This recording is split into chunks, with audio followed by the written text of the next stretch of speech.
ಕೆಲವೊಮ್ಮೆ ನಾವು ಕೆಟ್ಟ ಮಾತುಗಳನ್ನಾಡುವಾಗ ನಮ್ಮ ಹಿರಿಯರು ತಡೆಯುತ್ತಾರೆ. ಬಿಡ್ತು ಅಂತ ಹೇಳು ಎಂದು ಒತ್ತಾಯಿಸಿದ ಅನುಭವ ನಿಮಗೂ ಆಗಿರಬಹುದು.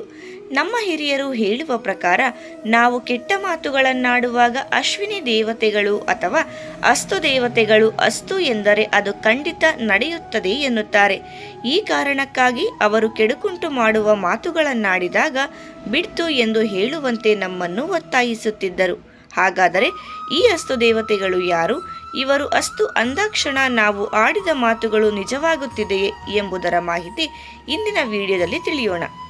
ಅಶ್ವಿನಿ ದೇವತೆಯರು ಅಂದರೆ ಸೂರ್ಯಪುತ್ರರು. ಭಗವಾನ್ ಸೂರ್ಯದೇವನಿಗೆ ಮತ್ತು ಸಂಧ್ಯಾದೇವಿಗೆ ಜನಿಸಿದ ಅವಳಿ ಮಕ್ಕಳು. ಇವರು ಅದೃಷ್ಟದ ದೇವತೆಗಳಾಗಿದ್ದು ಅಸ್ತು ಅಸ್ತು ಎಂದು ಸದಾ ಪಠಿಸುವ ದೇವರುಗಳು. ಇವರನ್ನು ಅಶ್ವಿನಿ ಕುಮಾರರೆಂದು ದೇವತೆಗಳ ವೈದ್ಯರೆಂದು ಪರಿಗಣಿಸಲಾಗುತ್ತದೆ. ಅಶ್ವಿನಿ ದೇವತೆಗಳ ರೂಪವೇ ವಿಚಿತ್ರ.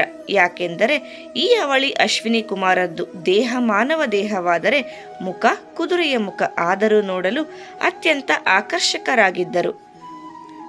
ಅಶ್ವಿನಿ ದೇವತೆಗಳಿಗೆ ಕುದುರೆಯ ಮುಖ ಬರಲು ಕಾರಣಗಳೇನು? ಒಮ್ಮೆ ಸೂರ್ಯದೇವನ ಪತ್ನಿಯಾದ ಸಂಧ್ಯಾದೇವಿಯು ಸೂರ್ಯದೇವನ ತಾಪವನ್ನು ತಾಳಲಾರದೆ ಸಂಕಷ್ಟಕ್ಕೆ ಸಿಲುಕಿಕೊಳ್ಳುತ್ತಾಳೆ. ಇದನ್ನು ನೋಡಿದ ಸೂರ್ಯದೇವನು ತನ್ನ ತಾಪವನ್ನು ಕಡಿಮೆ ಮಾಡಿಕೊಳ್ಳಲು ಮುಂದಾಗುತ್ತಾನೆ. ಆಗ ಸಂಧ್ಯಾದೇವಿಯು ಸೂರ್ಯದೇವನು ನನಗಾಗಿ ತನ್ನ ತಾಪವನ್ನು ಇನ್ನೂ ಕಡಿಮೆ ಮಾಡಿಕೊಂಡರೆ ಜಗತ್ತಿನಲ್ಲಿರುವ ಎಲ್ಲ ಜೀವರಾಶಿಗಳಿಗೆ ಅಪಾರ ಕಷ್ಟಗಳು ಉಂಟಾಗುತ್ತವೆ ಎಂದು ಯೋಚಿಸಿ ಹಿಮಾಲಯ ಪರ್ವತದತ್ತ ಸ್ವಲ್ಪ ವಿಶ್ರಾಂತಿಯನ್ನು ಪಡೆದುಕೊಳ್ಳಲು ಹೋಗುತ್ತಾಳೆ.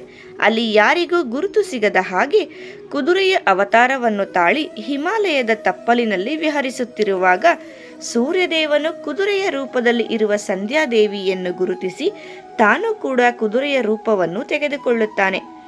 ಅಶ್ವಗಳ ಅವತಾರದಲ್ಲಿ ಇವರಿಬ್ಬರ ನಡುವೆ ನಡೆದ ಮಿಲನದ ಸಂಕೇತವಾಗಿ ಜನಿಸಿದವರೇ ಅಶ್ವಿನಿ ದೇವತೆಗಳು. ಇನ್ನು ಕೆಲವು ಕಥೆಗಳಲ್ಲಿ ಅಶ್ವಿನಿ ದೇವತೆಗಳು ಸೂರ್ಯ ಮತ್ತು ಮೋಡದ ಪುತ್ರರು ಎಂದು ಹೇಳಲಾಗಿದೆ. ಅಶ್ವಿನಿ ದೇವತೆಗಳ ಮಹತ್ವನ ತಿಳಿಯೋಣ. ಅಶ್ವಿನಿ ದೇವತೆಗಳಿಗೆ ಹಿಂದೂ ಧರ್ಮದಲ್ಲಿ ಮಹತ್ತರ ಸ್ಥಾನವನ್ನು ನೀಡಲಾಗಿದೆ. ಮುಸ್ಸಂಜೆ ಸಮಯವನ್ನು ಅಂದರೆ ಸೂರ್ಯ ಮುಳುಗುವುದಕ್ಕಿಂತ ಮೊದಲು 24 ನಿಮಿಷಗಳನ್ನು ಅಶ್ವಿನಿ ದೇವತೆಗಳ ಸಮಯವೆಂದು ಪರಿಗಣಿಸಲಾಗುತ್ತದೆ. ಈ ಸಮಯದಲ್ಲಿ ಅಶ್ವಿನಿ ದೇವತೆಗಳು ಚಿನ್ನದ ಕುದುರೆಯಲ್ಲಿ ಸಂಚಾರವನ್ನು ಮಾಡುತ್ತಾರೆ ಎನ್ನುವುದು ನಂಬಿಕೆ.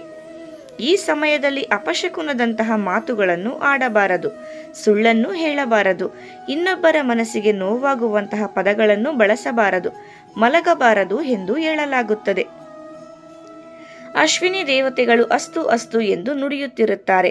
ನಾವು ಒಂದು ವೇಳೆ ಅಪಶಕುನ ಮಾತನಾಡಿದಾಗ ಅವರು ಅಸ್ತು ಎಂದರೆ ಅದು ಖಂಡಿತ ನಡೆಯುತ್ತದೆ ಎನ್ನುವ ಕಾರಣಕ್ಕಾಗಿ ಯಾವಾಗಲೂ ನಾವು ಒಳ್ಳೆಯದನ್ನೇ ನೆನೆಯಬೇಕು, ಮಾತನಾಡಬೇಕು.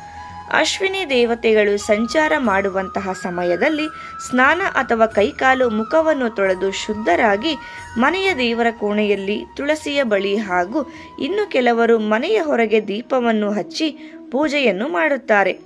ಅಶ್ವಿನಿ ದೇವತೆಗಳ ಸಂಚಾರದ ಸಮಯದಲ್ಲಿ ತುಪ್ಪದ ದೀಪವನ್ನು ಬೆಳಗಿ ಪ್ರಾರ್ಥನೆ ಮಾಡಿದರೆ ಅವರು ನಮ್ಮೆಲ್ಲ ಕಷ್ಟಗಳನ್ನು ದೂರಾಗಿಸುತ್ತಾರೆ.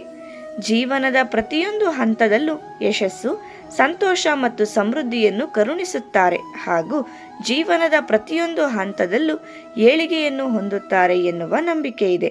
ಸ್ನೇಹಿತರೆ, ಮಾಹಿತಿ ಇಷ್ಟ ಆದರೆ ವಿಡಿಯೋಗೆ ಒಂದು ಲೈಕ್ ಮಾಡಿ. ಇದೇ ರೀತಿ ಉಪಯುಕ್ತ ಮಾಹಿತಿಯೊಂದಿಗೆ ಮುಂದಿನ ವಿಡಿಯೋದಲ್ಲಿ ಭೇಟಿಯಾಗೋಣ. ಧನ್ಯವಾದಗಳು.